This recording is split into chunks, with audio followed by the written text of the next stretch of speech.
All right, let's talk about Guntersville. It's not a game, it's a ranch thing. In October, days after the Elites hammered the lake, we have the KBF National Championship. About 300 qualified anglers from all over the country fishing for a lot of money.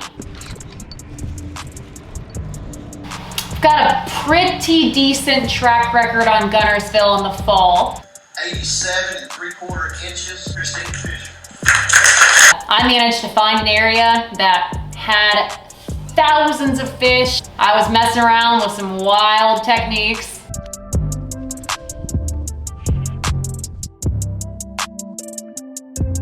But they were working. Oh, big fish, big fish. Woo, look at that guy.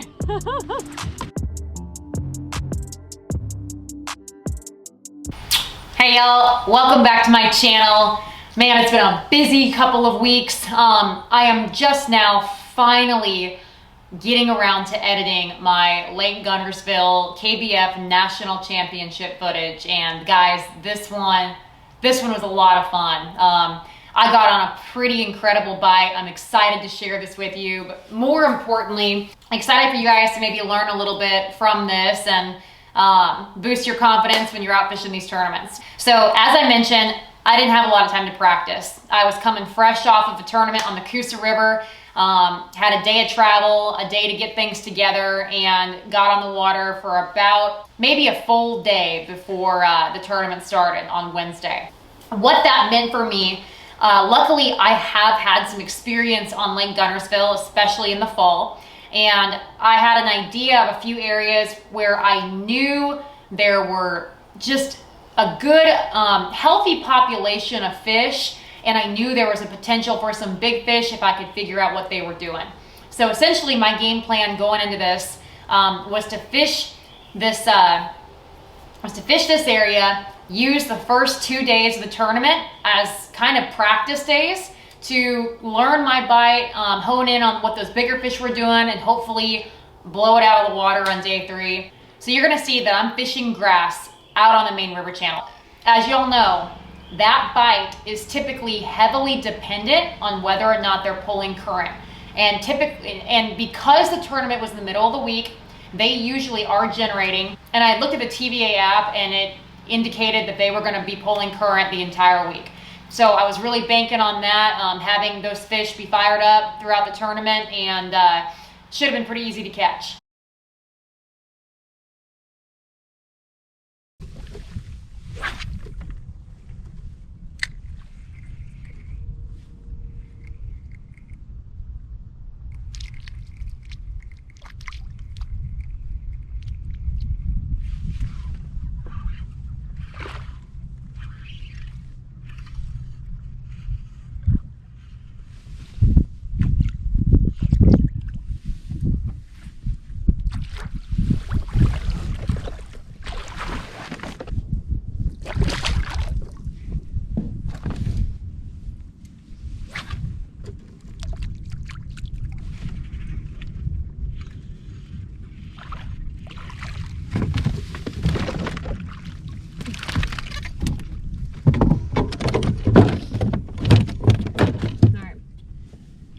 Fish number 2, a lot smaller.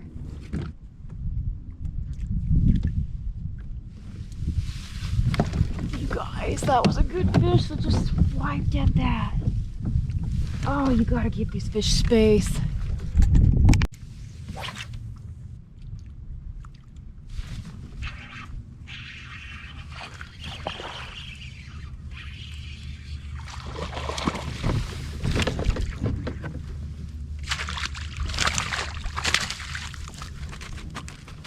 Well, little one, but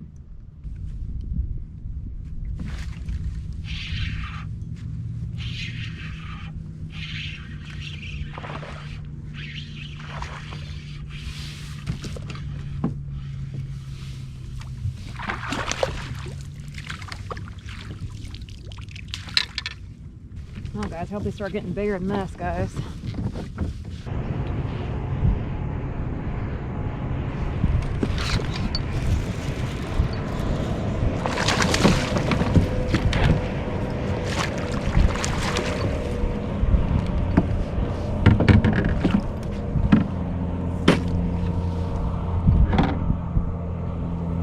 All right, so day one didn't go exactly as planned, but kind of. I think I had 78.5 inches, you know, upper 70s. I was in like 40th place out of the 300.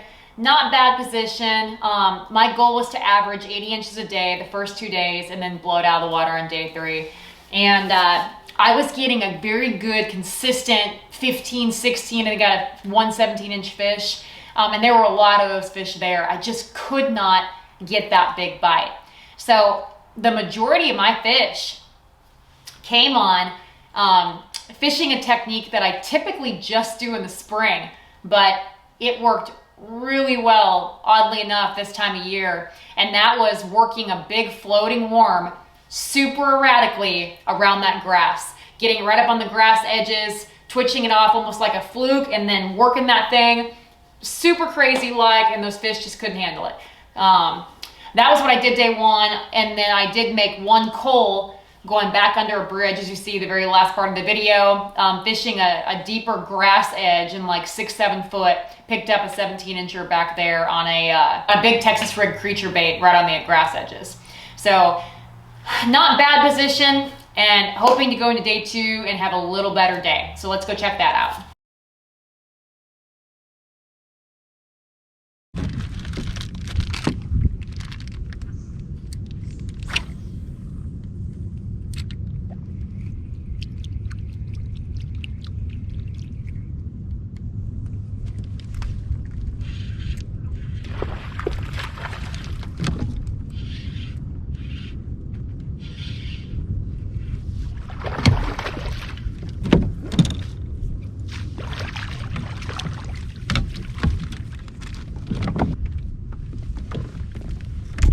So the old adage states that if something's not working, do something different.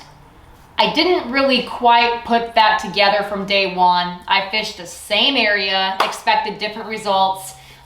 Did fish a little bit better. Got my average was better, caught about the same amount of fish, same way.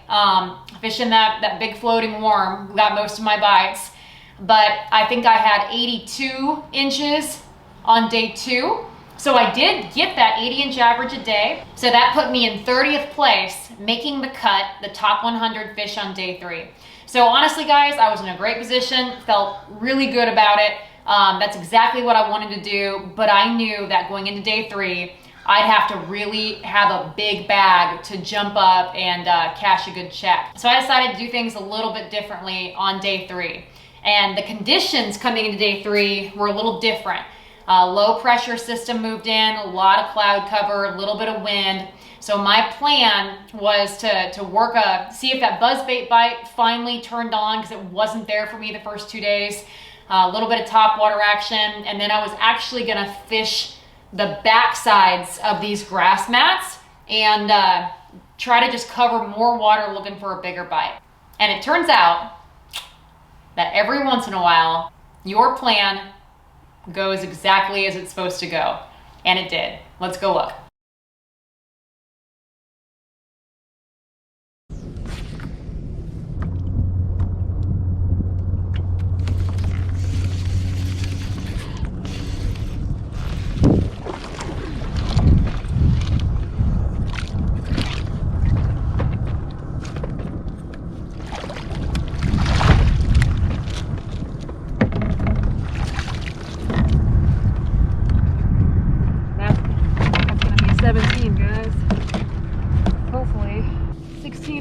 Though.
you submit a picture, you keep a wacky rig out.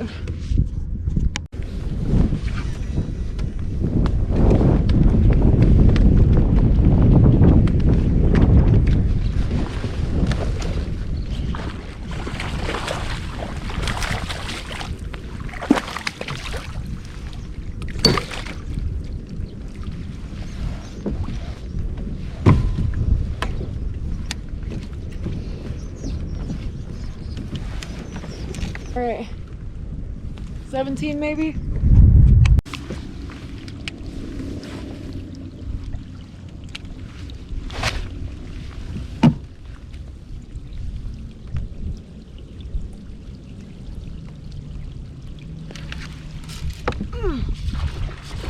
That's a good fish.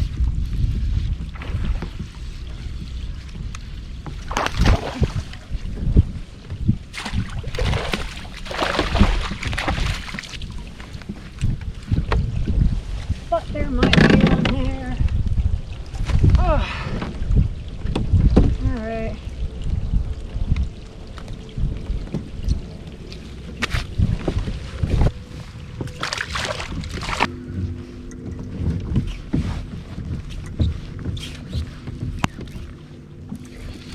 Oh! Oh! Oh! Oh! Big fish! Big fish! Holy crap! Oh god! Oh! I was just getting ready to leave! That was crazy!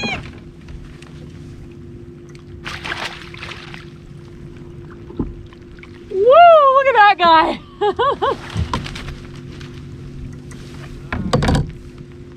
That's probably a 19. Oh yeah! Oh yeah!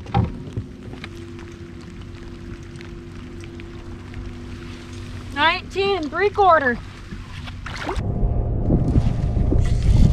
Oh.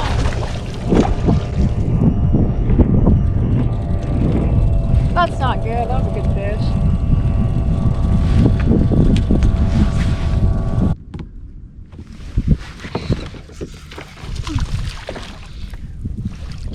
Dang, rip the lips off of that one.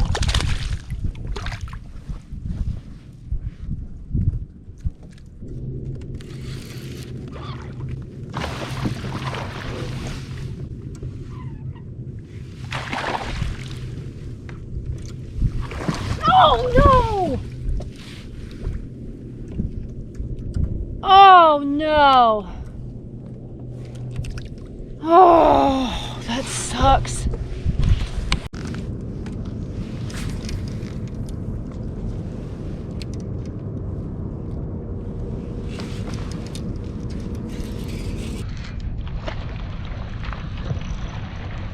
That's a coal.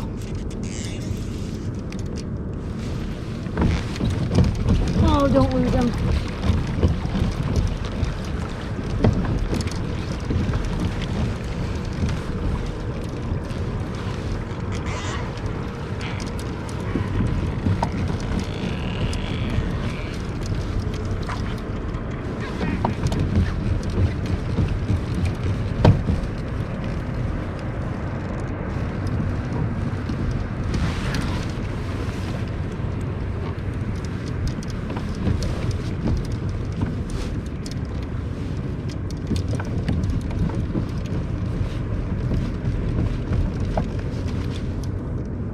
No!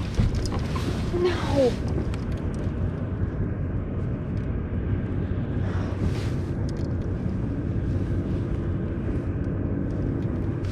Ah, that sucks, you guys. Had a fantastic day on day 3. Had one of the biggest limits on day 3 overall, 88.75 inches.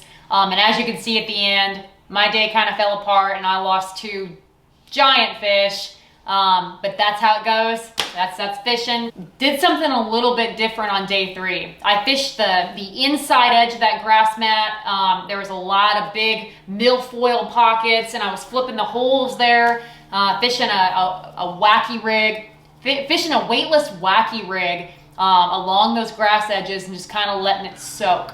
And I found one particular area, as you can see in the video, that just seemed to have better caliber fish moving through it, and it did. They always say fish duck blinds, and for some reason big fish just hang around duck blinds. It's set up really well for fish to just continuously cruise through that area, and just happen to be good quality fish there. So again, 88 3/4 inches was enough to jump me up, cash a 19th place check in the KBF National Championship. Felt really good to end that season on that note. So the coolest thing about that is that my plan of using those first 2 days is essentially practice days and learning how to catch those bigger fish, getting about 80 inches a day. My plan ended up going exactly how I wanted it to go. Averaged 80 inches the first 2 days, made that cut, and then had a great day 3 to kind of wrap it up and bring it home. And learned a lot, had a lot of fun with that bite, caught a ton of fish on day 3, both on the wacky rig and on that big floating worm. Also caught a couple fish in a jackhammer around the grass. So hope you guys learned something. I had a lot of fun at this tournament. I am looking forward to the TOC for Hobie, which takes place in Knoxville here in 2 weeks. So that's the biggest tournament of the year. First place taking home 30 grand. 50 anglers fishing this tournament. So I'm gonna start practicing right now. Seriously, right now. I'm loading up and going to get on the water. So thank you guys for watching. I appreciate all the support. Y'all have been so great to me, and thank you for watching these tournament videos, and hope you all get out there, get on the water, catch some fish, and we'll catch you next time.